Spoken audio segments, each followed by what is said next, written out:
Hello aspirants, I am Inkar from Inkar IAS Academy. Today we are going to discuss about the 20th February current affairs. The topic taken from the daily edition. The topic is humanitarian crisis in the Manipur. Manipur now worsening the humanitarian crisis. This topic comes under our GS3 security challenges and their management in the border areas. In this topic, we are going to discuss about the Manipur's worsening humanitarian crisis. What are the key humanitarian challenges? What is mass displacement and internally displaced person, lack of food shelter issues, disrupted education, livelihood issues, internet shutdown, continued violence and security concern. What are the gaps in the documenting humanitarian needs? What are the things we are going to do in this region? And these are the things we are going to discuss by today's news. First of all, why in the news the Indian Myanmar that borderland remain a data deficient region that despite the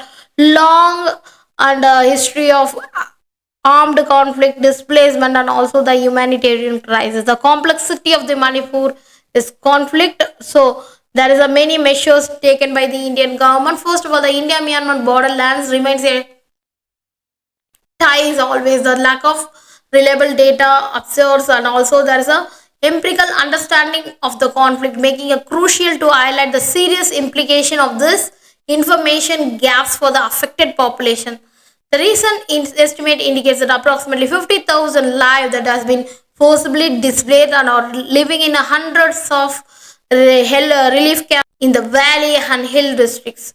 The forced displacement is a dynamic that data collection remains fragmented. In addition, nearly 12,000 people fled to the Mizoram at the peak of the conflict, and also approximately 7,000 people that sought refuge in Nagaland, Assam, and also Meghalaya. The critical issue since the onset of conflict has been breakdown on the chain of accurate humanitarian information due to the physical separation. There is an official estimate that account only for those in registered relief camps, omitting the unregistered individual living with the relatives in temporary shelter or displaced across the multiple locations. There's a Manipur which is worsening humanitarian crisis, that deepening a tragedy. There is a many key humanitarian crisis. First of all, the mass displacement and internally displaced person, that over 60,000 people have been displaced due to the violence, and also they have living in the makeshift relief camps that lacking a proper basic facilities.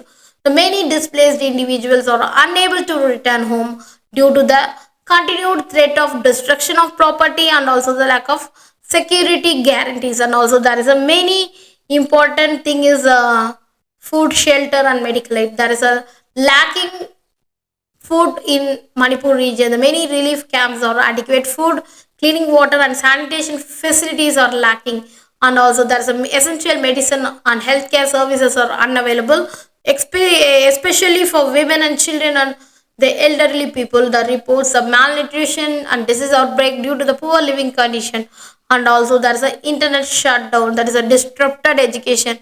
Schools and colleges remains closed, it has been damaged, and also leading to a generation of students losing the access of the primary education, secondary education, so college, and also there is a farmers or daily wage workers have lost their livelihood, that pushing many families into extremely poverty, and also in internet shutdown, also communication gap.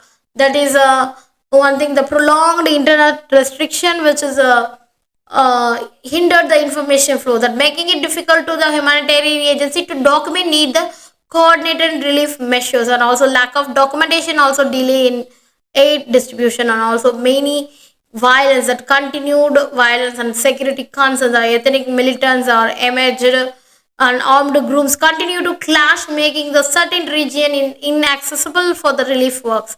And also there's a growing trust deficit between the communities, further complicating the peace. There is a many gaps between the documenting humanitarian needs. First of all, the no centralized relief mechanism, that is a absence of the well coordinated relief effort has led to the unequal distribution of the aid, and also there is a political bureaucratic delays, that is a government agencies have struggled to compile that is accurate data due to the political sensitivities and also administrative inefficiency, and also there is a limited media access, that is a many affected areas are inaccessible to journalists, leading underreporting of the humanitarian sufferings, and also there is a need. First of all, we need to provide the humanitarian response, immediate response. The coordinated central and state level intervention, it's required to ensure the food, health care, shelter to reach all the affected communities, and also there is a deployment of the neutral agency, UN bodies, NGOs to access the ground reality and fill the documentation gaps, and also security rehabilitation, that is a security. We need to ensure the safe return of displaced person by improving the security in affected areas, that compensation of for the damaged properties and lost livelihood for to rebuild the communities, and also restore the internet and information flow, that is lifelong unnecessary internet restriction to enable real time documentation and relief coordination, and also encouraging the independent media and civil society organization to document the crisis impartially, and also long term reconciliation and injustice, that is establishing the Truth and Reconciliation Commission to address the grievance from all the communities, holding the perpetrators and of violence accountable to prevent further conflict. So these are the things we are going to do as soon as possible. Manipur humanitarian crisis continue to deepen the lack of effective documentation, poor relief coordination, and ongoing violence unless the government, civil society, and humanitarian agency will take urgent steps to address the situation holistically. That suffering of thousands will worsen. The people centric conflict sensitive approach is the only way to forward. Thank you so much.